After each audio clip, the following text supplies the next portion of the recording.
Comme prévu dans la vidéo d'hier, on va analyser mes résultats de novembre 2025, donc mes résultats de trading personnel sur le marché des cryptos en toute transparence.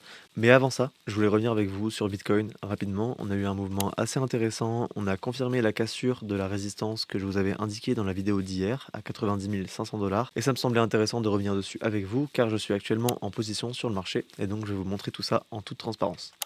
Donc, hier, on était à peu près ici. On avait dit qu'il fallait clôturer une bougie 4 heures, donc pas la bougie pendant laquelle j'ai fait ma vidéo, pas celle-ci, mais celle-ci, au-dessus de cette zone-là.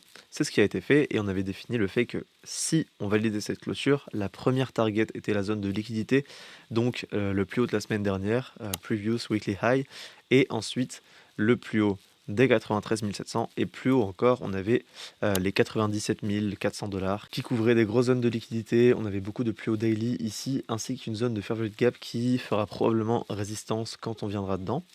Donc on est venu déclencher aujourd'hui la zone de plus haut de la semaine dernière. Donc c'est une zone de liquidité qui vient ralentir le prix. Ce qui m'a permis de rentrer en position sur Bitcoin, comme vous pouvez le voir ici. Pour moi, la tendance donc elle est haussière, étant donné qu'on a validé le break de cette zone. Également, on est venu faire un très beau pullback sur la zone pour repartir à la hausse. Donc ici, on a une tendance haussière qui est validée. J'ai tracé un Fibonacci sur ce mouvement haussier à court terme, ce qui m'a donné une zone OTE sur laquelle j'ai placé une entrée. Cette entrée correspondait parfaitement avec la zone de fair value gap en 1 heure que j'avais ici. Et moi, je trace toujours les seuils médians des zones de fair value gap qui est juste ici. Et donc, j'ai pris mon entrée exactement sur ce niveau.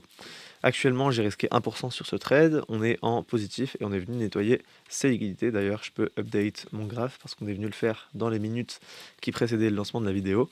Et donc, j'ai mis mon stop loss à mon prix d'entrée, étant donné que pour moi, il n'y a aucune raison qu'on revisite ce niveau et que si on le revisite, je préfère sortir parce que pour moi, c'est annonciateur d'une potentielle baisse. Ça voudrait dire qu'on est venu nettoyer ces plus hauts avant d'aller chercher plus bas.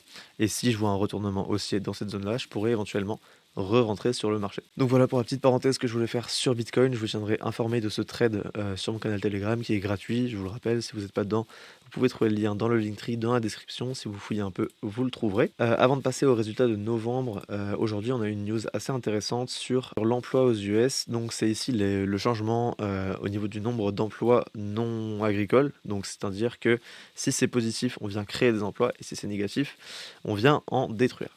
Donc le marché s'attendait à une création de 5 000 emplois. Et ici, on peut voir qu'on a perdu 32 000 emplois. Donc c'est très négatif pour l'économie américaine. Pour le chômage, c'est un signe de faiblesse.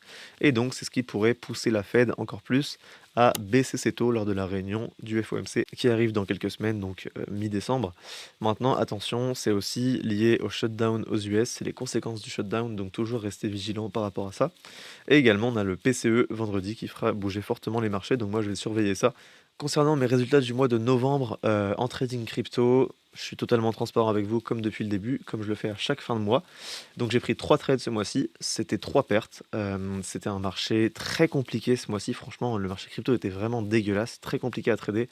Et même pour les investisseurs, Bitcoin a pris une grosse perte. Donc moi j'ai réduit mon risque, j'ai risqué 2% et 1% sur les deux autres trades, ce qui m'a permis d'être en perte, mais pas en perte significative, car comme vous le voyez, je suis à peine à moins 4% sur ce mois, ce qui est déjà une perte conséquente, mais pour un mois où on perd 3 trades de rang, c'est acceptable à mon sens. Vous pouvez voir que ma perte moyenne était 1,3%. Et si on vient mettre tout ça sur le trimestre, donc j'ai fait un très bon mois d'octobre avec 3 gains et une perte, et 2 pertes. Ces 3 pertes-là, c'est mon mois de novembre, mais ça, c'est 2 pertes du mois d'octobre.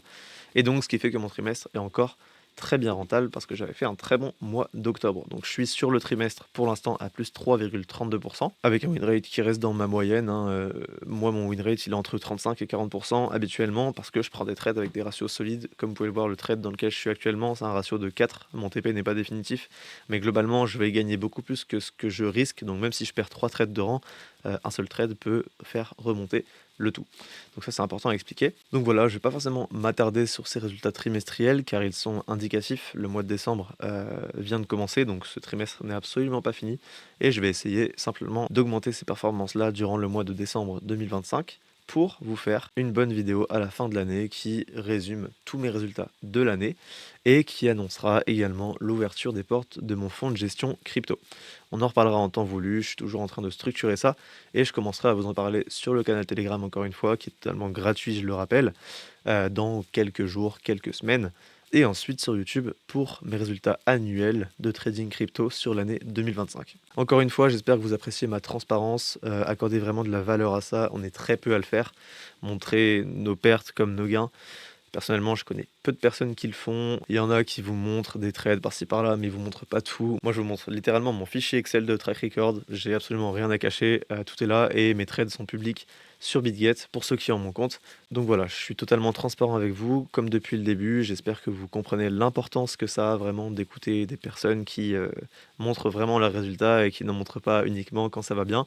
Je fais un mois négatif en novembre, je fais un mois positif en octobre. Probablement que décembre sera positif. L'important, c'est simplement que sur le long terme, sur l'année, vous soyez en gain et tout se passera comme prévu.